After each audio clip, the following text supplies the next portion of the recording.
Genesis chapter 33. Now, Jacob has run away from Laban, and Laban chases after him and could have killed him, but they make an agreement, and they promise that Jacob will not go back over a certain line, or else Laban can kill him. So he can only go forward, and God has said, if you go back to your land where you came from, I will do you good. So he's on the way back, and Esau is coming to meet him with 400 men. And he's deceived his brother Esau in the past, and his brother Esau was going to kill him, and that's why he ran away in the first place. So he has to throw himself upon God, and he meets an angel, and he wrestles with this angel, and eventually the angel blesses him. That is, he gives him forgiveness, and he accepts him on God's behalf. And Jacob lifts up his eyes, and behold, Esau was coming, and with him 400 men.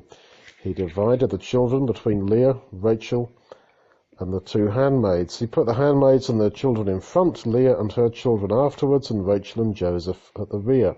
So Rachel was the favourite wife, and Joseph was the favourite son, which wasn't a good idea, because that's exactly the problem that he'd had himself with being the favourite son of his mother. Jacob himself passed over in front of them, and bowed himself to the ground 7 times, until he came near to his brother. Esau ran to meet him, embraced him, fell on his neck, kissed him, and they cried. He lifted up his eyes and saw the women and children, and said, Who are these with you? Jacob said, The children whom God has graciously given your servant. So Jacob is coming to understand grace, which means that you are given things not because you deserve them, not because you worked for them, but by a pure gift from God. And this is what he was beginning to come to learn, that God had been gracious to him. Then the handmaids came near with their children, and they bowed themselves. Leah and her children came near and bowed themselves, and after them Joseph came near with Rachel, and they bowed themselves. Esau said, What do you mean by all this company which I met? That's all the presents Jacob had sent to Esau. Jacob said, To find grace in the sight of my Lord. Now you remember that the blessing of their father Isaac that Jacob had so tried to get was that Jacob would be Lord over Esau. But now he says, You are my Lord. I don't want all those blessings. Esau said, I have enough, my brother. Let that which you have be yours. Jacob said, Please know, if I have now found grace in your eyes, then receive my present at my hand, because I have seen your face, as one sees the face of God, and you are pleased with me. Please take away my blessing that I brought to you, because God has dealt graciously with me, and because I have all things. He urged him, and he took it. So he says, Take away my blessing.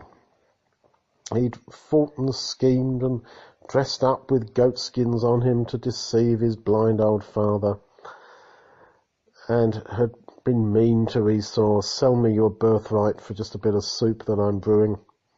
And now he says, look, take it away. And this is how it often goes, that if you desire material things, if only I could have that car, that house, that toy, if only I could have that, I'd be so happy. Well, people spend their whole lives trying to get the thing they want, and when they get it, they often realize that it's actually meaningless. I don't even want it, take it away. And so he says, take away my blessing, because God has dealt graciously with me. So to know the grace of God is far more wonderful than all this other stuff that we might have. And he said, because I have all things.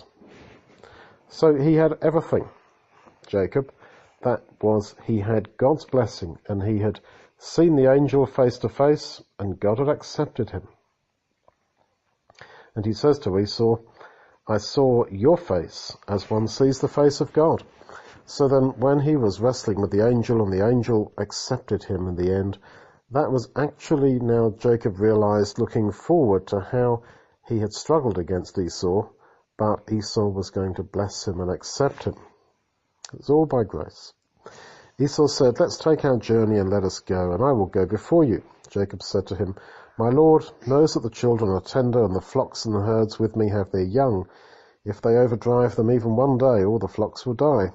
Please let my lord go on before his servant, and I will lead on gently according to the pace of the animals that are with me, and according to the pace of the children, until I come to my lord, to Seir." That's where Esau lived. Esau said, "Let me now leave with you some of the folk who are with me." Jacob said, "Why? Let me find favor in the eyes of my lord." So Esau returned that day on his way to Seir.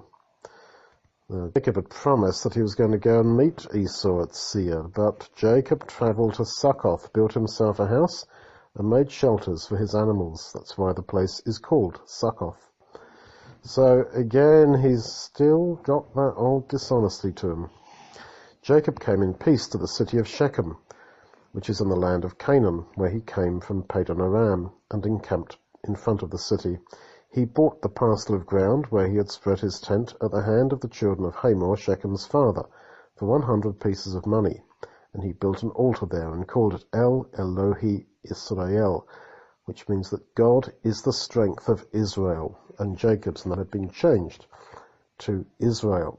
So again we see how he had to buy a piece of land where he was going to put up his tent.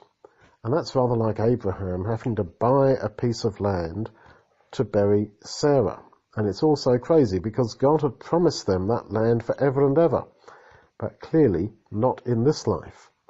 They all died not having received what God promised.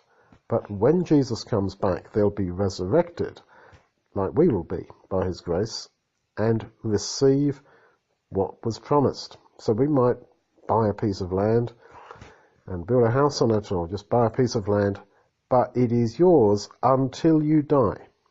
And that's it. And so it is with all of us, really, that this world is ours, actually, but we don't have it right now. We haven't received the inheritance, and that's why we're waiting so strongly for Jesus to come back, to raise the dead, and to give us this world, which is our world, forever and ever.